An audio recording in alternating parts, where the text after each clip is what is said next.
Salve, salve, galera! Sejam muito bem-vindos a mais um episódio do DesconstruCast, o podcast feito para quebrar os tabus na medicina. Meu nome é Bernardo Prestes, sou um dos hosts aqui do podcast, junto com a minha maravilhosa esposa, Gabriele de Araújo, que é médica, neonatologista, empreendedora, mãe do Zen. Casamento chegando, né, amor? Graças a Deus. É isso, temos que pagar boletos. Então... Chega só de pagar. E hoje a gente tem o prazer de ter um convidado aqui super especial, que eu vou puxar o currículo dele aqui, porque é bem grande. Vamos lá. A gente vai falar hoje sobre a cirurgia plástica, uma das especialidades que a gente ainda não teve o prazer de discutir aqui. Exatamente. E a gente vai abordar aqui um mito, para descobrir se é um mito ou verdade, se a cirurgia plástica é a melhor especialidade de todas. E para isso a gente trouxe Paulo Rubens, médico, cirurgião geral pela Universidade Paulista de Medicina Federal, da Unifesp, né? É, Unifesp, né? Isso. Certo. Escola Paulista de Medicina, mais clássico. Cirurgia plástica também pela Unifesp, tudo na Unifesp, faculdade, residência, cirurgia currículo geral. Tranquilo, eu diria. E cirurgia plástica, mestrado na Unifesp também. Olha só. E mais de 10 fellowships nos Estados Unidos. Respeita, Bernardo Luiz, respeita. E aí ele é membro de diversas sociedades aqui, que eu não vou me arriscar aqui a ler todas. Muito prazer te ter aqui, mestre. Seja bem-vindo, Paulo. Muito legal. O prazer é meu, obrigado pelo convite. Prazer estar aqui conversando com vocês, tirando as dúvidas, enfim. Muito obrigado. Que isso, prazer é nosso. E a ideia, como eu já tinha te brifado, é a gente conversar um pouquinho sobre os caminhos até chegar à cirurgia plástica. É sempre legal ouvir um pouco da história do nosso convidado, do porquê que ele escolheu por isso. E também entender qual é a realidade desse mercado hoje, né? Como que é a rotina, quais são os pontos altos, quais são os pontos ali para ficar de olho, que eu acho que ajuda muito aí na jornada de escolha de decisão de especialidade. Com certeza. E eu quero só fazer um parênteses antes. Gente, quem tá assistindo a gente no YouTube, quem tá ouvindo no Spotify, favor colocar o vídeo pra ver o nosso estúdio novo. Tá agora muito maravilhoso. Dentro do hub de podcast Zafia, com Toca Ficha, Med Podcast e outros que vêm por aí. Tá muito então, legal isso aqui. Deixem um like aí no vídeo, Exatamente. Porque o cenário tá muito bonito. Tá muito bom. E vamos começar do início, então. Vamos entender essa história. Cara, conta pra gente. Você sempre pensou na cirurgia? Sempre pensou na cirurgia plástica? Ou isso foi uma decisão que você foi construindo ao longo da faculdade? Foi uma decisão mais pro fim da faculdade. Eu pensei em medicina primeiro. Eu tenho alguns tios médicos por parte da família da minha mãe. E eu sempre fui muito ligado neles. E eles moram no interior de São Paulo. Só que eles fazem diagnóstico por imagem, radiologia. E aí, desde criança, eu ia na clínica, ficava acompanhando eles. Então, gostava, achava até bonito o trabalho. Então, eu entrei na faculdade pensando que eu ia fazer isso também. Rádio. Olha. E aí, participei de liga, de rádio, tudo. Só que, ao longo da faculdade, fui me interessando por outras coisas. Eu gosto muito de esporte, então pensei em fazer ortopedia para ir para essa área mais ligada a esporte. E aí, a cirurgia plástica mesmo, eu defini no 6º ano, quando a gente tem que ver exatamente o que quer pro resto da vida. E aí eu comecei a pensar em rádio, e o exercício que eu fiz, até de repente ajuda quem tá nessa fase, eu tentava me imaginar depois de 20, 30 anos, o que eu me via fazendo. E aí eu achei que rádio não era bem o que eu queria. Gostei dessa dica, uma excelente dica essa. Eu acho que é legal fazer um exercício assim, não pensar só na residência em si, porque senão acho que ninguém faria cirurgia geral ou neuro. Poucas residências eu acho que as pessoas fariam se fosse pensar só na residência, né? Exatamente. Então eu acho que a residência ela é uma etapa de transição, a gente tem que passar por ela, é fundamental. Mas eu acho que o exercício tem que ser além daquilo ali. Então, e aí eu comecei a me imaginar fazendo. Aí eu achei que rádio não ia me satisfazer, assim. Eu também não tinha pretensão de morar no interior como meus tios moravam, então eu não ia trabalhar com eles. E aí, dentre as alternativas que eu tinha, eu achei que cirurgia plástica casava, assim, com o que eu queria. É uma coisa, é um trabalho que você... Cirurgia em geral, né? Você faz manualmente, então você entrega algo, você produz. Meio artesanal. Meio artesanal. E aí aquilo me encantou muito. Então foi daí que eu comecei a ir pra plástica. Eu acho que quem tá nessa fase assim, o ideal, eu não fiz tanto isso, fiz um pouco, não em plástica, mas fiz um pouco em outras áreas, mas é acompanhar alguém que já tá na área há alguns anos, não quem tá na residência ou recém-formado, mas quem tá há alguns anos no mercado, para você ver o que é mesmo. A gente tem uma ideia do que é e na prática é diferente, né? Então acho que vale a pena, acho que o principal talvez seja isso, acompanhar alguém que tá no mercado já e ver o que acha. Acho que posso só fazer um adendo Lógico. nesse seu conselho? Eu acho que é Aham, importante, sim, a gente sempre fala isso. Acompanhar a rotina, acompanhar, né, a vida, não é só a rotina médica, mas a vida mesmo, aham. porque a nossa vida não é só a medicina. A gente defende muito a gente levanta muito essa bandeira Além da aqui no medicina. podcast, Exato. exatamente. Mas acho que acompanhar a pessoa certa, mais do que só acompanhar. Porque acho que na plástica, eu nunca conheci um cirurgião plástico que não fale bem da especialidade, né? Porque é uma especialidade que tem um retorno muito bom. Hoje em dia, acho que ficou um pouco mais complexo a gente até vai falar disso, né? Mas pelas outras áreas que às vezes se envolvem em alguns procedimentos estéticos e tudo mais. Mas é mais difícil com a plástica. Mas eu acho que com outras especialidades, todas, na verdade, vou generalizar. É bom você também escolher aquela pessoa que realmente gosta daquilo, que é feliz fazendo aquilo, que Uhum. tem uma vida que vai além só ali do hospital e da prática médica.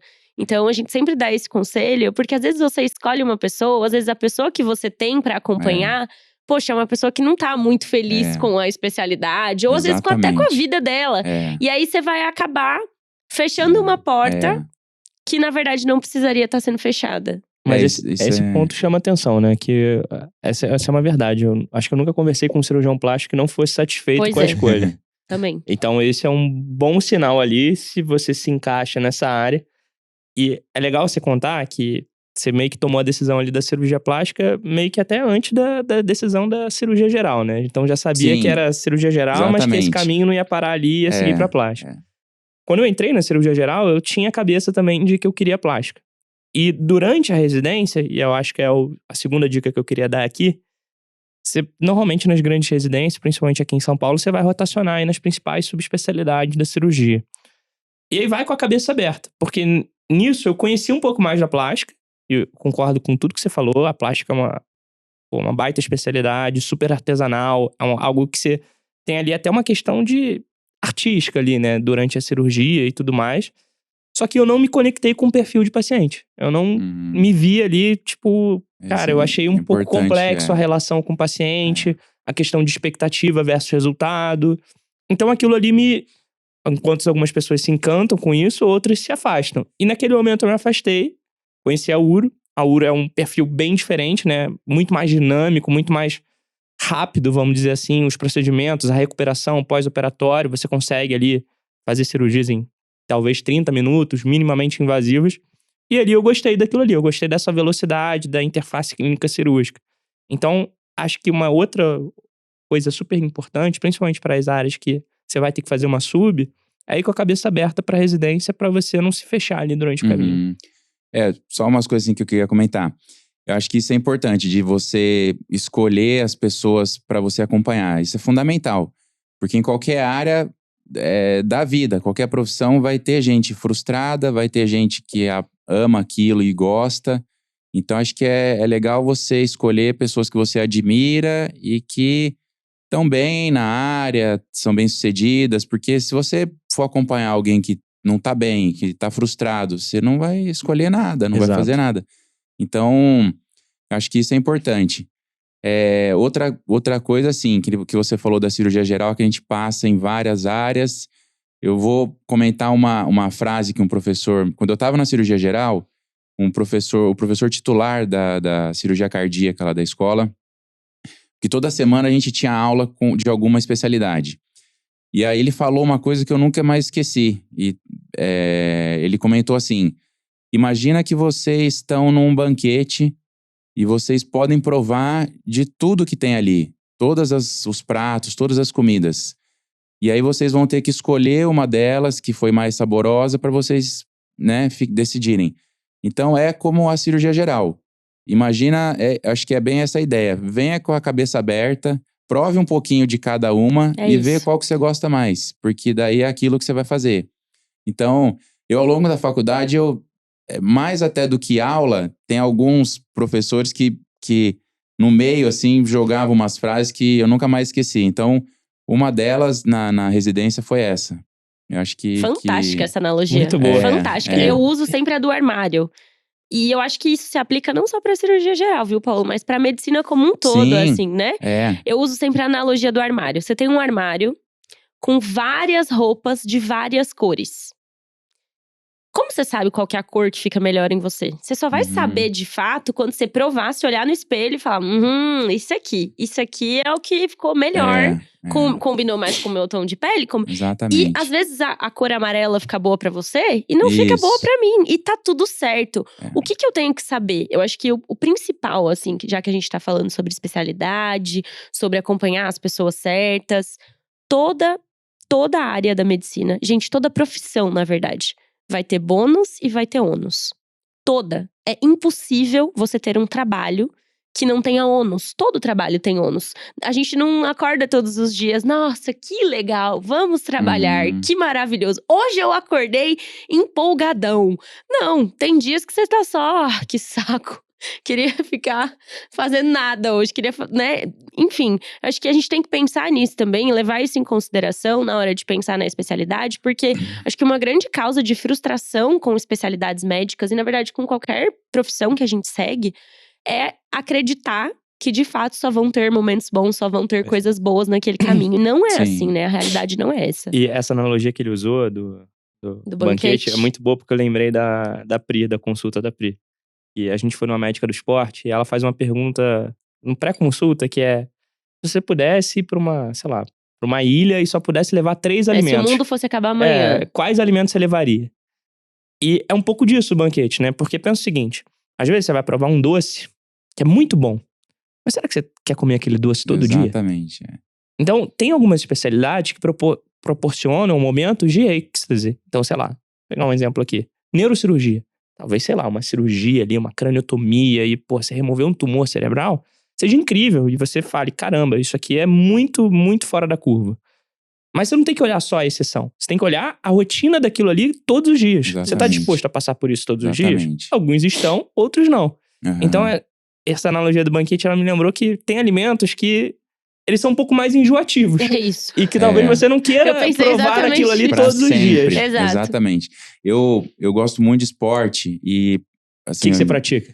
Eu gosto de academia, de musculação… mas eu gosto de esporte em ele geral, só tá perguntando sempre gostei. Que agora ele é jiu-jiteiro. Então agora ele quer saber se qualquer pessoa, qualquer um que cruza na frente dele, ele pergunta se a pessoa faz jiu-jitsu. É tipo uma seita. A gente vira o papo aqui pra jiu-jitsu. Eu já pensei em fazer, só que eu fico preocupado por causa de machucar a mão, braço, e daí é o que eu uso. E acontece, viu? Acontece. Rolou uma fratura nasal aí outro dia, não tem? Esses dias um amigo meu, cirurgião plástico, ele quebrou o dedo da mão. Eu falei, caramba, não dá pra fazer isso não. É instrumento de trabalho. Justo. Então, assim, eu gosto muito de esporte. Alguns dos meus ídolos, assim, são atletas de alto rendimento, de alta performance. E nem tanto pelo que ele faz em si, mas pela mentalidade que eles têm. Sim. Então, por exemplo, o Kobe Bryant, que era um jogador de basquete, um dos mais bem-sucedidos. Exatamente. E ele fala que ele era tão apaixonado pelo basquete em si, que o cara, ele gostava do cheiro da bola, da batida da bola na quadra, de estar ali na quadra sozinho. Então, acho que é meio isso, você gostar tanto que você fica confortável de estar naquele ambiente, todos os dias você quer ir pra lá. Então, o cirurgião gostar do centro cirúrgico, gostar do cheiro que seja, do bisturi, do barulhinho, do cheirinho do cautério, exatamente.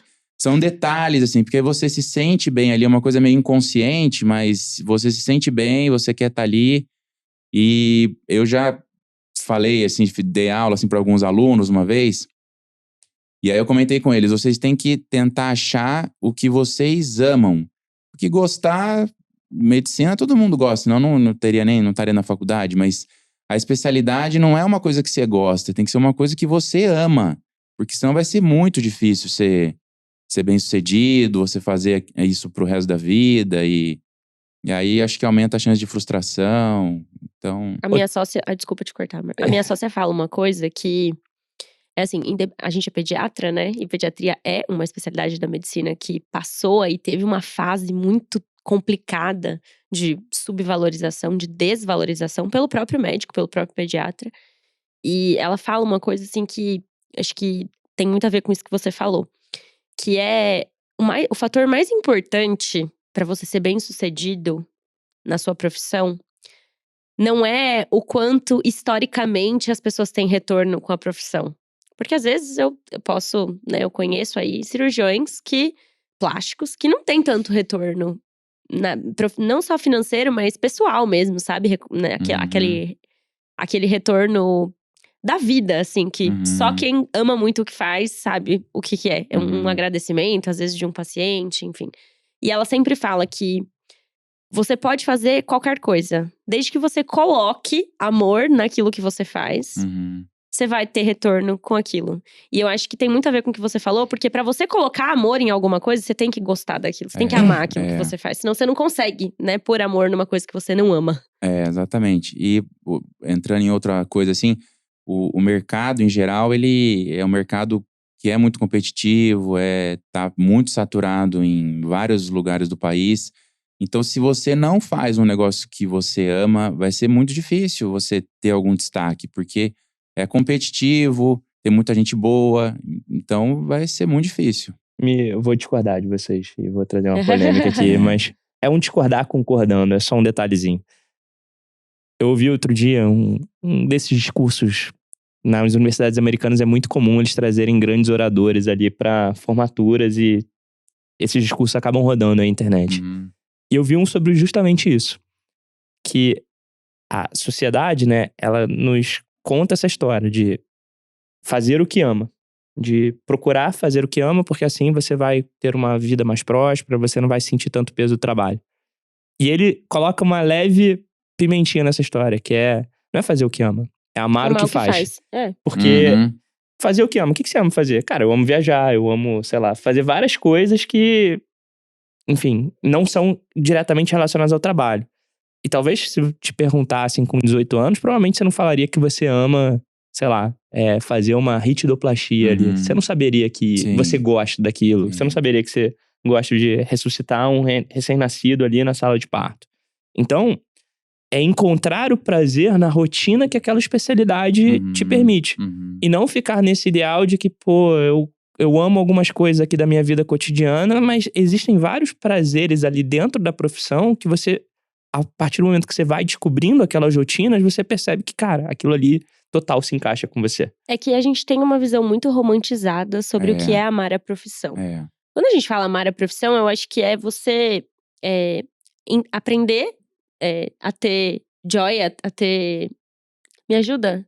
Fugiu a palavra em português. Preenchimento, fulfillment, seria. Isso, a ter alegria naquilo que você tá fazendo, mas entendendo sempre que tem um ônus. E entendendo e aceitando que você é capaz de lidar com aquele ônus. Eu acho que o amor, ele tá muito relacionado a isso, assim. A você não só olhar as coisas boas. Quando você ama alguém, você não ama só as coisas boas daquela pessoa. Você ama os defeitos da pessoa também. Quando você ama a sua especialidade, você não ama só as coisas boas da sua especialidade. Você tolera os defeitos e você é capaz de lidar com eles todos os dias. Exatamente. E eu acho que é isso, é você entender essa coisa do amor, né? Que fique claro aí pra quem tá ouvindo a gente em casa. Não é a visão romantizada da medicina ou de qualquer outra profissão de que, ai não, você tem que se dedicar e se doar e…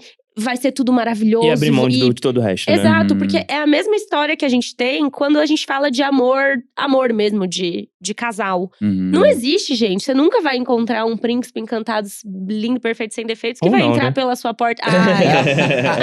Tava demorando. Ela encontrou? Tava demorando. Mas é isso, você ama a pessoa, inclusive pelos defeitos dela. Né? E quando você ama a sua especialidade, ou quando você ama o seu trabalho, você ama tolerando os defeitos daquele trabalho. Eu acho que é mais ou menos por aí, assim. Por isso também é importante você acompanhar alguns médicos, porque você vai ver que não é só tudo perfeito. Cirurgia plástica mesmo, a gente ouve falar e…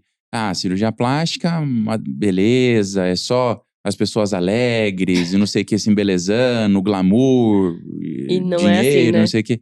E não é assim, né? Tem o outro lado que… Então, acho que é importante conhecer as duas coisas. No fim do dia, eu acho que a métrica de sucesso da escolha de especialidade é… Cara, você tá dentro de uma rotina que você não tá esperando o dia acabar pra você ir pra casa, entendeu? Sim. Que você tá ali e, pô, às vezes você perde a hora. Você nem vê o dia passar. Você tá satisfeito, você tá no flow, você tá feliz com o que você tá fazendo e não tá contando as horas pra chegar sexta-feira e a sua semana dar uma pausa e você Uhum. viver só 2 dias da semana dentro de Sim. 7. Mas continuando aqui a história, ali nos bastidores, você tava contando umas histórias bem legais sobre os caminhos que você seguiu ali após a cirurgia plástica ou até durante. Queria que você falasse um pouco dessa sua experiência no exterior, de ir buscar ali conhecimento fora e os caminhos pra isso, que eu acho que é um tema super relevante. Quando eu tava na residência de cirurgia plástica, e eu me interessei muito, me apaixonei muito por procedimentos na face, em geral. E aí eu decidi que eu queria ser bom naquilo ali, que eu queria focar naquilo ali. E eu via que a cirurgia plástica ia acabar virando, como na época já era, ortopedia, oftalmo, que, por exemplo, a pessoa é o cirurgião do ombro, cirurgião do joelho ou de retina. E plástica ainda não estava tão nisso, mas é o que ia acontecer. Então eu falei, não, eu vou focar nessa área, que é o que eu gosto mais. E daí, na residência, em congresso, lendo artigo, eu gostei muito, passei a admirar muito alguns cirurgiões que eram dos Estados Unidos, principalmente. O Brasil é muito forte em plástica. Sim. Brasil e Estados Unidos. O Brasil, acho que é o segundo país que mais faz cirurgia plástica no mundo, não é isso? Teve um ano agora recente que a gente foi o primeiro. Caraca. Mas, em geral, é Brasil e Estados Unidos. E aí, a parte facial, nariz, lifting, tem cirurgiões americanos que são muito bons, que eu admirava. E aí eu falei, eu tenho que, de alguma forma, tentar sobressair, não ficar no mesmo aqui. Eu falei, então eu vou pra fora. E daí, eu pensei em fazer fellow de pesquisa, que é uma forma de você estar lá. Mas eu conversei com colegas que tinham feito, e era uma coisa que ficava muito, realmente, só na pesquisa, laboratório e tal. E não tinha Tanta prática. tanta prática. Uhum. Eu perguntava, mas vocês participam das cirurgias? Tal? De vez em quando, a gente até pode ir, mas às vezes não dá tempo. Então, eu acho que eu não vou gostar muito de ficar 1, 2 anos só nisso. E eu falei, então eu vou acompanhar cirurgiões. E aí eu entrei em contato. Em cirurgia é muito comum a gente entrar em contato com cirurgiões, pedir para acompanhar. Em geral, os cirurgiões são abertos a isso e deixam. Então, eu entrei em contato com um dos cirurgiões que eu mais admirava, que eu gostava, assim, das aulas, eu achava muito didática, dos resultados, dos artigos. E aí, eu mandei um e-mail, e daí ele me respondeu. Eu perguntei se eu podia acompanhar ele, ele falou que tudo bem, que podia. E aí, eu fui. A primeira vez que eu fui foi em 2014, depois que eu terminei o mestrado. E aí, eu fui, fiquei, acho que 2 semanas com ele. Era em qual Adorei a hospital? experiência. O nome dele é Dr. Baman Guyron. Ele é um cirurgião de Cleveland, nos Estados Unidos. Então, com 1 e-mail, você acabou em Cleveland. O quê? Com 1 e-mail, você acabou em Cleveland, foi isso? Mandou um e-mail e… Com um e-mail, Com um e-mail, fui pra Cleveland. Agendei com a secretária dele e tal. Os cirurgiões, normalmente, esses mais renomados, eles estão acostumados a receber gente do mundo inteiro.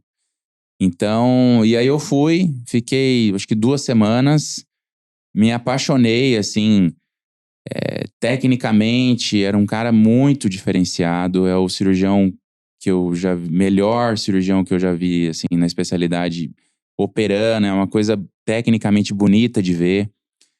E aí, eu voltei pro Brasil, e aí eu pedi pra ir de novo, e de novo, e de novo. Caraca. E aí ficou próximo do cara. Fiquei próximo, acho que eu fui 8 vezes, fui o Meu cirurgião que acho Deus. que mais fui lá com ele.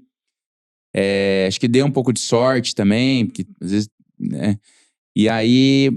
Sorte não, né? Você criou a É oportunidade isso que eu ali, ia né? falar. Então acho que é importante… A formação do médico é muito longa, né? A gente, 6 anos de medicina, mas, por exemplo, plástica, 5 de residência. Uhum. Hoje em dia, acho que são até 6. E aí a gente, então, cai no mercado de trabalho uma idade muito maior do que qualquer outra especialidade, qualquer outra profissão. Total. Então dá vontade de você entrar no mercado e já trabalhar, e muita gente já casa, tem filho. Mas eu acho que o ideal é tentar segurar um pouco essa ansiedade no começo e você se especializar mais um pouco em alguma coisa. Porque senão você vai virar um generalista dentro da sua especialidade. E hoje em dia tem muito mais médico, então vai ter muito mais especialista. Então, de alguma forma, a gente tem que tentar diferenciar um pouco além da residência. Então, eu acho que, independente da área, eu acho que é bom, terminou a residência, mas ver algo a mais que aquilo para você fazer. E aí, então foi assim que eu comecei a ir para fora, e é uma coisa que até hoje eu faço. Posso fazer um parênteses só? Aham. Eu acho muito legal a gente chamar atenção pra isso, porque às vezes as pessoas que estão ouvindo não tenham percebido a grandeza que isso tem. Mas, poxa, ele formou na Unifesp, fez residência na Unifesp, fez a segunda residência, enfim, tem uma mega Mestrado. formação, né? Numa das instituições mais renomadas do país. E ainda assim, arregaçou a manguinha. A humildade E foi de falar, atrás, eu não, e foi- não não, tô e foi pronto ainda, atrás, não sei tudo. E foi atrás e buscou aquilo que ele realmente achou que tava Sim. faltando. Pra gente ver que sempre vai faltar alguma coisinha e que não é só a instituição que vai jogar no teu colo. Porque não foi ninguém do teu serviço que chegou pra ti e falou: pega aqui, ó, vai lá. Uhum. Sabe? Acho que a gente fica muitas vezes esperando que as coisas aconteçam. Uhum. E talvez as pessoas que estão ouvindo e que estão fazendo residências em serviços menores, fiquem sempre com essa: mas se eu tivesse na instituição Uhum. XPTO, talvez eu teria mais oportunidades. E eu acho que oportunidade é uma coisa assim, claro, a gente tem que estar no lugar certo, na hora certa. Eu sou muito. Uhum. Eu acredito muito nisso, mas eu acho que a gente tem que estar preparado. A sorte que você falou, eu acho que é a gente se preparar, a gente criar a oportunidade para que quando a oportunidade apareça, a gente esteja pronto para agarrar a oportunidade. Sim. Então imagina, se você não tivesse, o não eu já tenho, deixa eu mandar um e-mail aqui pro Uhum. cara e ver se ele me aceita. Vamos! Aceitou? Maravilha! Vou de novo. Sim. Então eu acho que é legal a gente chamar e se atenção. não aceitou, tenta outro. Exato, Entendeu? exato. Eu Pode ia falar. comentar que esse negócio funciona, porque e você não precisa esperar você ser especialista para mandar um e-mail. Eu lembro que no meu 4º ano de faculdade, eu comecei a olhar oportunidades de estágio no exterior. Acabei conseguindo um estágio mais, vamos dizer assim, tradicional ali. Então fiz um application, consegui ir pra Cambridge, na Inglaterra. Só que antes de ir pra Cambridge, eu tava na dúvida, eu tava olhando ali algumas coisas, tava acompanhando muito medicina intensiva, porque eu fazia um estágio na área. E o grande nome da medicina intensiva, eu acho que ainda era um cara, um belga, chamado Jean-Louis Vincent. Que, enfim, ele protocolou ali os principais estudos de sepsis, de critical trials, etc. E eu mandei um e-mail pra esse cara, pro Jean-Louis Vincent. Eu, estudante de 4º ano de medicina, de uma faculdade ok aqui no Brasil. O cara nunca ouviu falar de mim, mandei um e-mail. E ele, foi super receptivo. Ele respondeu, me encaminhou pra secretária dele lá. Ela me forneceu ali mais ou menos o passo a passo. E consegui, dentro desse fluxo, essa vaga de estágio pra ir pra acompanhar ele lá na Bélgica. Acabei não indo, optei por ir pela Inglaterra. Mas a gente tá sempre a 1,5 de uma oportunidade muito grande na nossa vida. Exato. Só que ninguém vai bater na sua porta e falar: você não quer ir lá estagiar comigo em Miami, em Exatamente. Harvard, em Cambridge? Não vai acontecer. E isso, assim, de fazer um serviço bom e tal, eu acho que é importante tudo, mas realmente não é o que vai determinar o Nada. sucesso Não de é alguém. limitante, Não, mas né? com certeza não. Quando na época do vestibular, que estudava muito e tal, meus pais até, não, mas não precisa disso tudo e tal. Eu falei, não, se hoje eu tenho alguma forma de tentar uma oportunidade, um sucesso e tal, eu acho que passa por uma boa universidade. E aí eles falavam, não, mas não é só isso e tal.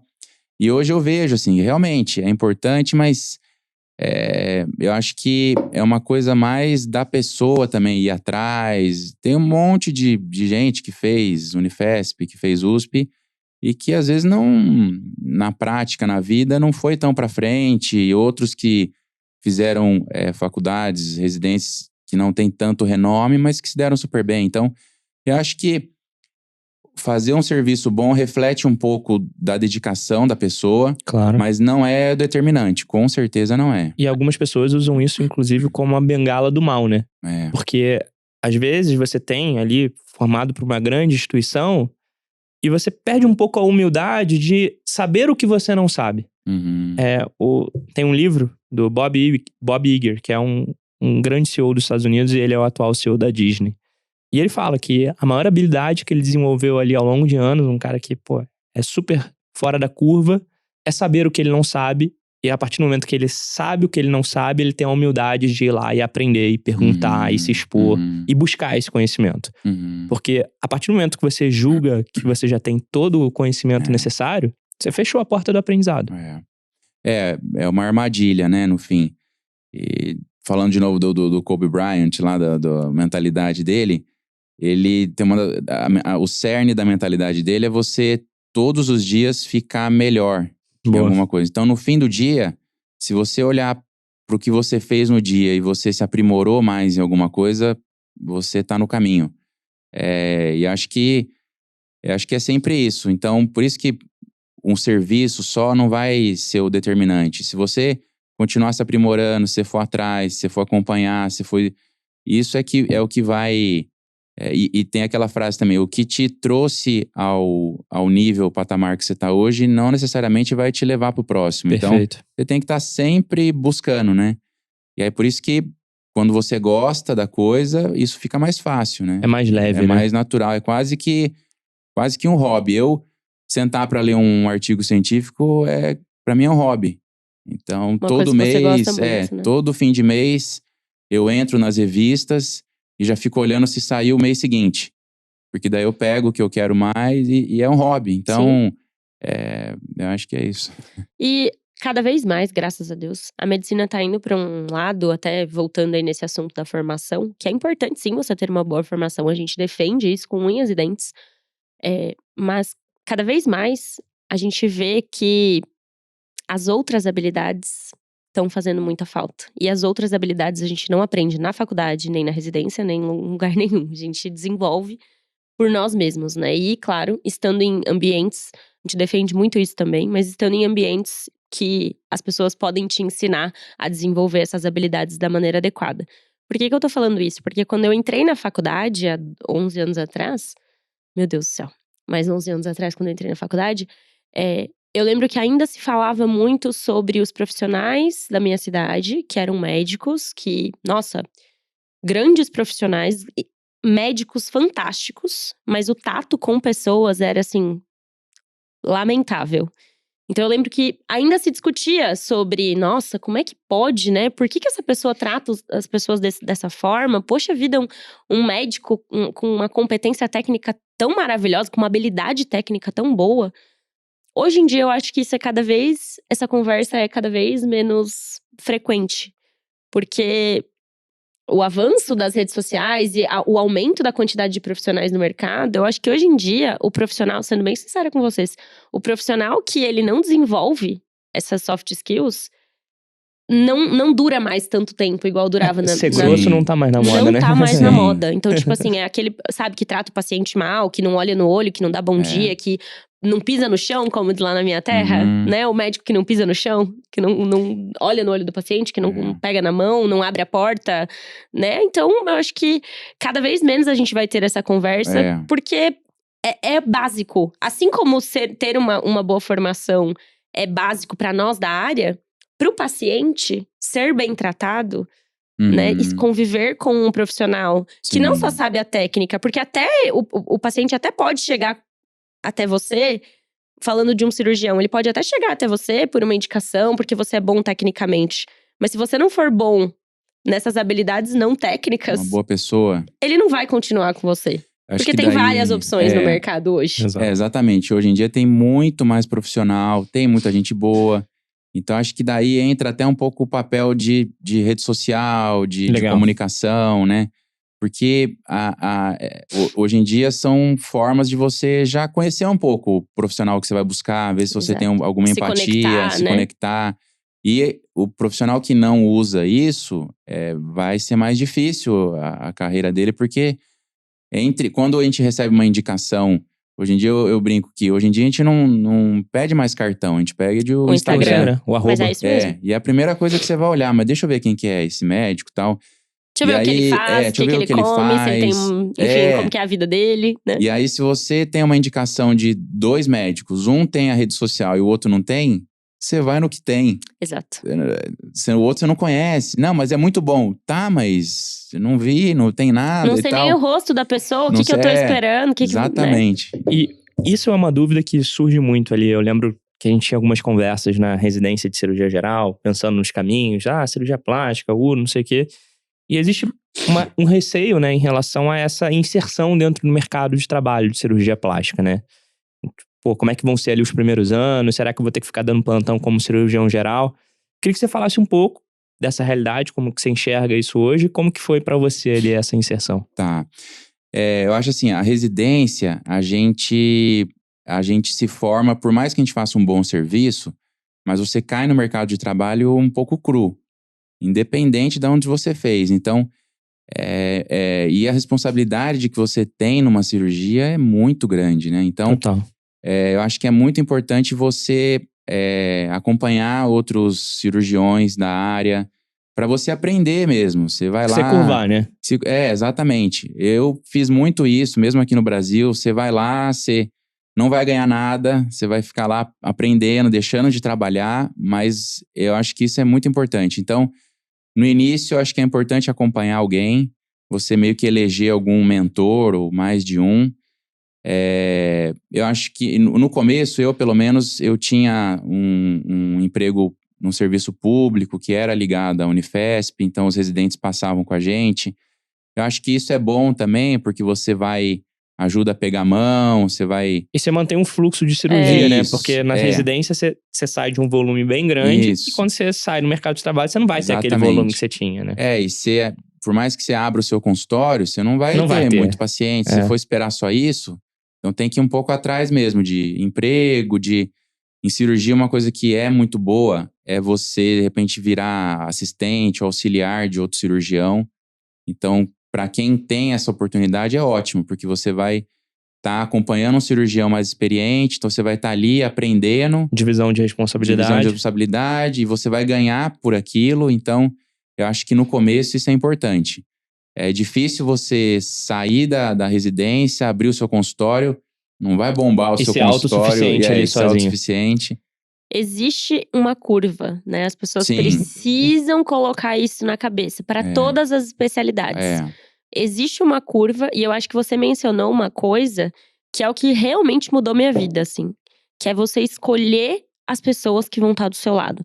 Parece balela falar isso, parece besteira, mas o ambiente, ele pode mudar completamente a sua trajetória. Tanto para coisas boas, quanto para coisas ruins. Então, você escolher as pessoas que… Se você tem a oportunidade de escolher o ambiente onde você quer se inserir, de escolher as pessoas com quem você vai andar. É a velha frase, gente, tá na Bíblia. A Bíblia tem, sei lá, quantos milhares de anos. Diga-me com quem anda e te direi quem és. Porque é um fato. Isso é real, né? A vida vai nos conduzindo dessa maneira. Então, acho que destacar esse ponto, assim. E eu acho que você colocou aqui um negócio, que é se você tem a oportunidade de escolher o ambiente, você sempre tem a oportunidade de escolher o ambiente. Exato. Mesmo que o ambiente que você vive hoje não seja positivo, você sempre tem a opção de trocar. E hoje, com a internet e tudo mais, você pode participar de ambientes online, de, enfim, comunidades de pessoas que estão querendo ali o mesmo objetivo que você, né? Isso é super relevante. Hoje em dia, até estudo em psicologia, assim, mostra que o ambiente é uma das coisas mais importantes, né? Mais que genética. Exato. E na profissão, eu acho que isso de você escolher alguém para você acompanhar é um pouco de escolher o ambiente, né? Então, você vai estar em contato com aquele profissional, ele vai te contar um pouco da história, do que é a profissão. Eu acho que isso é fundamental mesmo. Você compra tempo, né? Eu acho que quando você tem um mentor ou alguém que já viveu alguma coisa que você tá vivendo… Essa é a melhor definição. Você tá comprando tempo. Imagina um livro, sei lá, a pessoa passou a vida inteira dela escrevendo um livro. E aí, às vezes em 2, 3 horas, você consegue beber de todo aquele conhecimento. O mentor é tipo isso. o resumo ali dos maiores erros e acertos da vida de alguém que tá à frente, provavelmente, da sua jornada, ou que já conquistou alguma coisa que você quer, e você tá bebendo ali, direto da fonte, Sim. pegando a via expressa ali pra não cometer os mesmos erros e acertar mais como ele. Meu Então, pai tem uma frase muito boa que fala sobre isso que você falou, amor. Que não é literal, viu, gente? Não é sentido literal, mas ele fala assim que a gente tem que aprender com quem tem cabelo branco. Então, não tem nada melhor na sua vida do que você aprender com quem tem cabelo branco. Sabe por quê? Ele falava pra mim, né? Porque se você não aprende com quem tem cabelo branco, você vai aprender muito provavelmente sozinho na vida. E raras vezes você vai aprender de um jeito bom. Normalmente verdade. você não aprende de um jeito Aprender bom. com o erro dos outros é muito melhor, né? Muito melhor. Exato. Exatamente. Então, assim, se você tem essa opção, e como o Bernardo falou, acho que todo mundo tem a opção de escolher o ambiente em que tá andando, com quem tá andando, o que essas pessoas estão fazendo, se realmente vai te levar no seu objetivo lá na frente. É isso. É você aprender com quem tem cabelo branco. Sim. Escolhe alguém, escolhe pessoas que já traçaram o caminho que você quer traçar e vai. E hoje você acha que, você falou da importância das redes sociais, é importante o cirurgião plástico ou outras áreas ali que estejam relacionadas a esse meio que envolve estética, já começar a produzir conteúdo? O que você enxerga disso? Eu acho que isso é um caminho sem volta mesmo. Como foi quando começou a internet, então site, e aí quando surgiu a rede social, isso, por mais que mude a rede social, mas eu não acho que vai deixar de existir. Vão surgir novos canais, né? Novos canais, mas é o que a gente falou. Hoje em dia, a primeira coisa que a gente pergunta de uma pessoa é o arroba, é o Instagram. Então eu acho que para medicina, para cirurgia plástica, é muito importante. Agora, que a gente estava comentando antes, mudou a resolução do CFM sobre publicidade. Agora o médico vai poder mostrar seus resultados. Quais são as novidades dessa resolução? Até alguns dias atrás, o médico não podia mostrar resultado de procedimento, não podia falar muito de, por exemplo, uma tecnologia que ele tem, ele não podia citar. Enfim, mas principalmente essa coisa de mostrar resultado do que ele faz, mostrar antes e depois. Mostrar paciente. Acho que a resolução 1974, que era a resolução que regia essas normas aí sobre publicidade médica, ela é muito antiga, né, gente? Ela é dos anos 2000 ali, onde nem existia Facebook, Instagram. Acho que nem o Orkut nessa época era utilizada ainda. Então é muito antiga. De fato, tava na hora da gente ter uma atualização. Muito. E tava injusto, né? Porque outros profissionais podiam fazer e às vezes o cara mais preparado que tá pra fazer aquele procedimento não podia divulgar o trabalho dele. Com certeza isso pesou muito, acho que para essa mudança, porque até um tempo atrás era o cirurgião plástico, o dermatologista que ofereciam procedimentos puramente estéticos e eram só eles. Hoje em dia, várias outras profissões fazem isso com apoio dos conselhos, então odonto, biomedicina, enfermagem, enfim. Sem criticar, mas todos eles hoje em dia oferecem esse tipo de trabalho. E eles podem mostrar o que faz, mostrar o antes e depois, e o médico ficava engessado. É o profissional que tem maior tempo de formação, e a gente não podia. Então era uma competição, uma concorrência desleal. Então acho que foi fundamental. E agora mais ainda, o profissional que não usar disso vai ser muito difícil, porque o paciente é a mesma coisa, ele vai olhar o resultado. Acho que não é porque é uma questão de promessa de resultado. Acho que todo mundo tem claro que todo mundo é diferente, tem característica física diferente, vai responder diferente a um procedimento. Então não é que é uma promessa de resultado, mas é uma forma de você conhecer o trabalho. Né? Conhecer o trabalho. Eu antes de ter essa liberação, uma vez eu falei num congresso de cirurgia plástica, eu falei, não tem sentido a gente não poder mostrar, porque é a mesma coisa, por exemplo, você vai comprar um quadro. Mas você não pode ver. Você chega lá no ateliê, no que seja, e aí o pintor, ele fala… Aí você pede, eu quero um quadro assim, assim, assado. Aí ele fala, não, tá bom, eu faço. E aí, mas deixa eu ver algum que você fez? Não. Não pode. Não pode. Não posso mostrar. Mas eu sei fazer o que você quer. Não, mas deixa eu ver. E aí você olha do lado… tem um cara que mostra um monte que ele fez. Você vai no E que às outro. vezes não é pintor. E às vezes não é pintor, exatamente. Então, não tem como. Pra melhorar a analogia. É uma foto, né? Não faz fazia sentido, eu também concordo. Exatamente. E hoje, quantos por cento você diria dos pacientes que consultam com você tiveram algum contato contigo nas redes sociais? Eu acho que quase 100% passou em algum momento por algum canal ali. Porque por mais que seja um paciente que tenha tido uma indicação de alguém, de um colega, ele, antes de marcar, normalmente ele vai querer saber um pouco mais de você. Então, que seja no Google, que seja na rede social, eu acho que é difícil alguém vir sem ter olhado nada de nada. Perfeito. Então, eu acho que por isso é importante o médico estar nesses canais, até mais de um, né? Então, Instagram, YouTube, site, porque normalmente também a pessoa vai no site, mas procura também no Instagram, procura no seu... Então, é difícil alguém vir sem ter visto nada disso. Exato. E você falou muito bem, né? A indicação continua sendo, acho que, talvez a principal força, sim. né? Da questão de marcação de consulta ou seleção. Só que além dessa camada de indicação, por mais que, sei lá, a Gabi me indique um dermato ou algum outro profissional. Eu vou querer ver o perfil dele. Sim. Eu vou querer saber quem é esse cara. Eu vou querer... É do ser humano, gente. até me A gente busca conectar a antes com ele. conexão. A gente Exato. busca a conexão. Então, essa segunda camada de você ter um perfil ali pronto pra receber essas indicações que vão vir, porque muitas vezes a pessoa tá recebendo indicação, ela tá recebendo ali, fazendo um bom trabalho no consultório, gerando valor pro paciente, eles estão indicando, mas como ela não tem esse posicionamento, as pessoas estão recebendo essa indicação, mas eu não sei quem é, nunca não vi. Viu nada. É a analogia acho do até quadro, estranho, né? acho estranho. Então, acho que é super relevante a gente criar esse posicionamento digital hoje. E eu acho que a atualização agora da resolução, ela vem pra nos ajudar. De ajudar, né? Eu já total. ouvi muitos médicos falando, Quem tá contra isso é o triste fim da medicina. Gente, pelo contrário. Pelo amor de Pelo Deus. contrário. É uma maneira da gente se valorizar, da gente poder se valorizar. Porque a gente tava ali preso, travado, né? Eu brincava que o CFM, meu Deus, me dava taquicardia, porque eu não podia fazer nada. Sim. E falando de pediatria, gente, quero até fazer um convite aqui. A gente gravou uma live com as advogadas do PDC, especialistas em direito médico, para falar, para desmembrar todas as atualizações dessa nova resolução. Tá salva lá no perfil do PDC, então @pediatra de consultório no Instagram.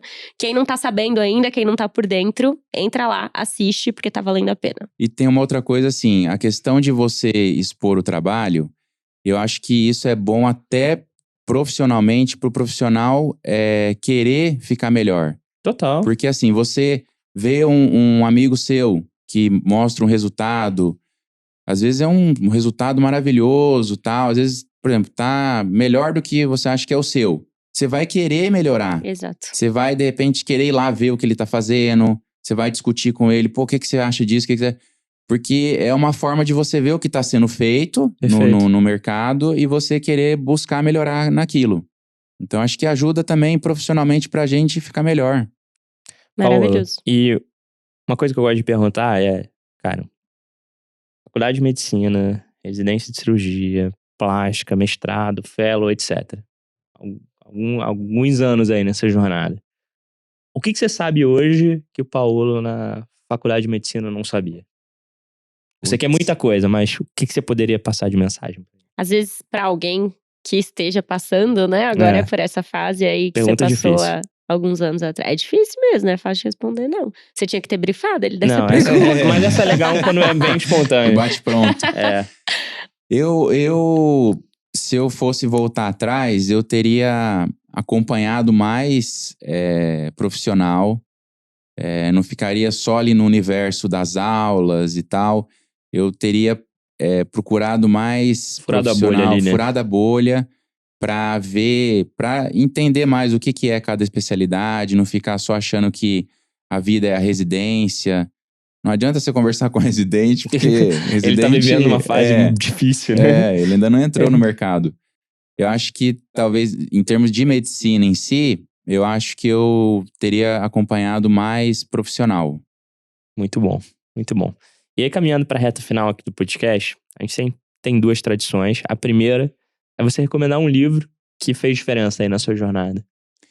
É um livro, eu acho que não um livro médico, assim. Gostamos ainda mais. Exato.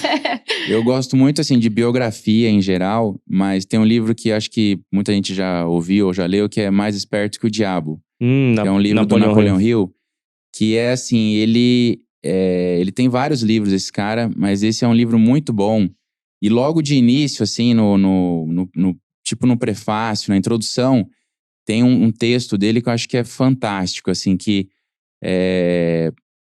a gente tem duas coisas que te podem te influenciar, que é o medo ou uma vontade de querer fazer alguma coisa. Então, muitas vezes, todo mundo tem medo. Então, mas se a gente deixar que o medo prevaleça, a gente não faz nada, né? A gente vai ficar ali na nossa, quietinho. A gente tem que tentar abafar um pouco esse medo e pensar no... Acho que uma coisa que é importante também não é o livro em si, mas a gente ter sempre uma visão, né? Tem uma série que saiu agora na Netflix, do Arnold Schwarzenegger. Nossa, Maravilhosa. é muito Maravilhosa. Eu acho que muito aquilo boa. dele descreve o que é a vida, assim. E, sinceramente, eu gosto muito de física quântica, essas coisas. Eu acho que ele descreve, no início de cada episódio, são 3, né? Eu já vi acho que umas 5 vezes cada um. Ele descreve que ele foi um cara bem sucedido em 3 áreas totalmente distintas da vida. Perfeito. Então, e no início, eu até decorei a fala dele, do primeiro episódio. Ele fala que é importante você ter uma visão. E você tendo uma visão do que você quer, as coisas acho que vão se encaminhando para aquilo, as suas decisões passam a ser naquele sentido. E acho que um pouco tem isso das coisas do universo meio que conspirar naquele sentido. E acho que você tem que pôr a mentalidade e a emoção naquilo. E eu falei um pouco mais além do livro, mas não, foi ótimo. Não, tá acho que a maravilhoso. ideia, Combinou um assim, livro e uma série aqui, então. Exatamente. A gente pode mudar a tradição agora, né? legal. Pedir recomendação Filme, de série também. série. Vai ser bom até pra gente. É bom pra gente, né? A gente vai... Deixa eu falar essa é outra muito então. boa. A outra que essa coisa de esporte, de mentalidade, eu acho que é legal assistir a do Conor McGregor. Ele é um cara que eu não gostava do UFC. Cara, eu vi uma parte dessa série. A é série muito bacana. dele, também eu acho que a dele do Schwarzenegger, assim, eles resumem, na minha opinião, como funciona o universo. São 2 caras que saíram do nada. O Schwarzenegger era um cara humilde, de família humilde da Áustria, e virou o que virou. E o Conor McGregor, ele era um cara humilde da Irlanda. Ele teve um início como encanador. E aí, pela mentalidade, tem um momento na série que ele fala: a gente pode ser tudo o que a gente quer. Tudo é a mente. Como eu saí aqui da minha casa, da Irlanda, ele se tornou um bilionário hoje. E virei o que virei, então tudo é a mente. Então, acho que para os alunos também, acho que o que você quer para a sua vida daqui 10, 20, 30 anos? A pergunta de $1 milhão, né? E é que vale mais a pena a gente gastar tempo, digamos assim, pensando. E não simplesmente, o que será que é melhor? Pediatria ou GO? Isso. Não. A pergunta de $1 milhão é essa. O que eu quero? O que você daqui quer? a 10 anos eu quero estar onde? Fazendo o quê? Com qual rotina? Com que pessoas próximas a mim? O que você quer? O que você quer ser? O que você quer se tornar? Perfeito. E aí tem outra frase do Michael Phelps, que é o livro do Michael Phelps, um que eu queria recomendar também, que é um cara... Eu vi um trecho de um podcast dele falando... Eu filmei esse trecho, eu faço isso. Eu vejo a série, eu filmo com o celular uns trechos, e aí às vezes eu fico vendo. E aí tem uma parte assim rápida que ele fala: I wanted to be the greatest, I wanted to be the best. Então, eu queria ser o maior, eu queria ser o melhor. E foi, né? É um monstro, um fenômeno. Ele fala que eu treinei durante mais de 5 anos, de segunda a segunda, não tinha intervalo. Normalmente nadador descansa no domingo, no sábado, mas depois levava mais 1, 2 dias para você retomar onde você estava no fim da semana. Eu não tive isso. Eu ia doente, eu ia feriado, eu ia aniversário. Então isso, depois de 1 ano, é matemático. Eu estava muito mais na frente deles.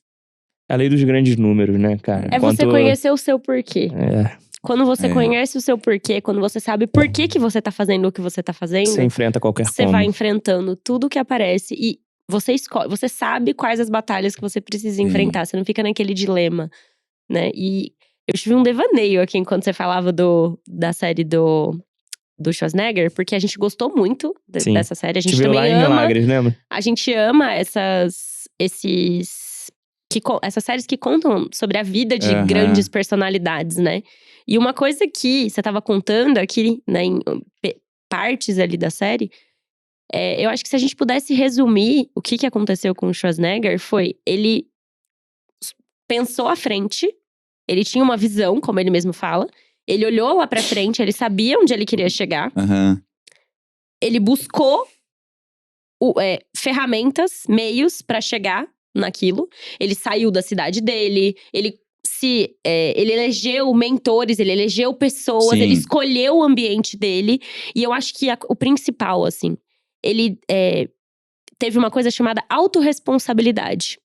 Ele colocou na cabeça o que nós todos deveríamos colocar, que é, cara, pra eu chegar aonde eu quero chegar, tá comigo, depende de mim. Boa. Então, o que eu puder fazer, eu vou treinar todo dia, eu vou ser 1% melhor todos os dias, eu vou escolher as pessoas que vão estar comigo.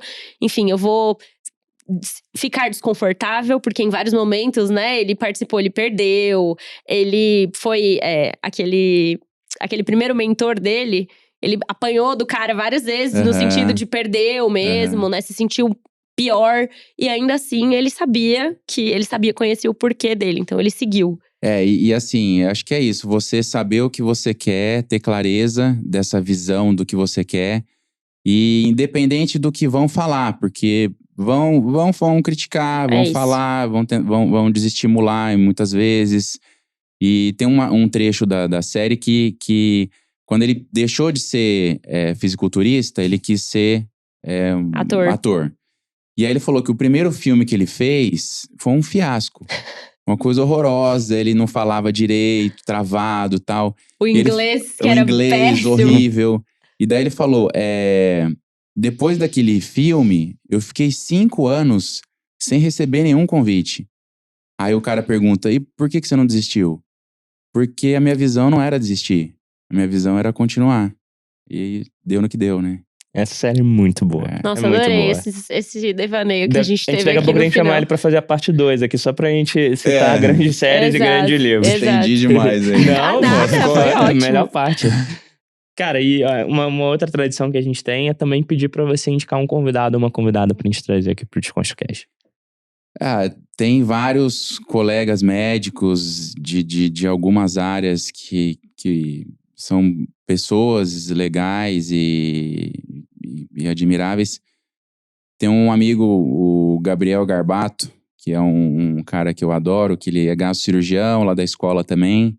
É um cara que tá se tornando uma grande referência em cirurgia robótica. E é um cara muito, como pessoa, muito… Então acho que seria legal vocês baterem um papo com ele. Show de bola. Legal. Tá convidado. Tá super convidado. E, Paulo, super obrigado pela presença. Acho que foi um papo mega enriquecedor aí pra quem pensa em cirurgia plástica. E mesmo quem não pensa, né? Acho que vale muito a pena ouvir esse podcast. Muito ensinamento de vida, muita reflexão bacana. E onde é que a gente encontra nas redes sociais pra acompanhar seu trabalho aí? Falando tanto de rede social, né? O meu Instagram é Dr. Paulo Rubez. Tem um site… Rubez é com Z no final, né? B-E-Z. Meu site também, Dr. Paulo Rubez. E eu comecei agora um canal no YouTube também. Legal. Show de bola. Então, muito bom, dessa forma. Muito bom. E você, amor? No Instagram, @DRA Gabriele Araújo, Gabriele com 2 L's e Y. Eu sei que vocês estavam com saudade de ouvir eu falar isso. No Instagram também, no @pediatra de consultório, todos os dias. LinkedIn, Gabriele de Araújo. E eu acho que por enquanto é isso. É isso. O meu Bernardo Preste no Instagram, no YouTube também no TikTok. @mentoria.residência, para você conhecer um pouco mais do trabalho que a gente faz aqui de preparação para residência, onde você vai conhecer mais dos nossos mentores aqui dentro de casa. E no nosso @desconstrucast.podcast, novos episódios toda terça-feira. Se inscrevam e deem 5 estrelas, por favor, que a gente tá colecionando estrelas no Spotify. É isso. E pessoal, queria agradecer a presença de quem ficou com a gente até o final. Paulo, super obrigado. Papo Eu que agradeço incrível. o convite. Um prazer, uma Foi honra. ótimo. Obrigada, Valeu, Paulo. gente. Até a próxima. Tchau, tchau, gente. Beijo.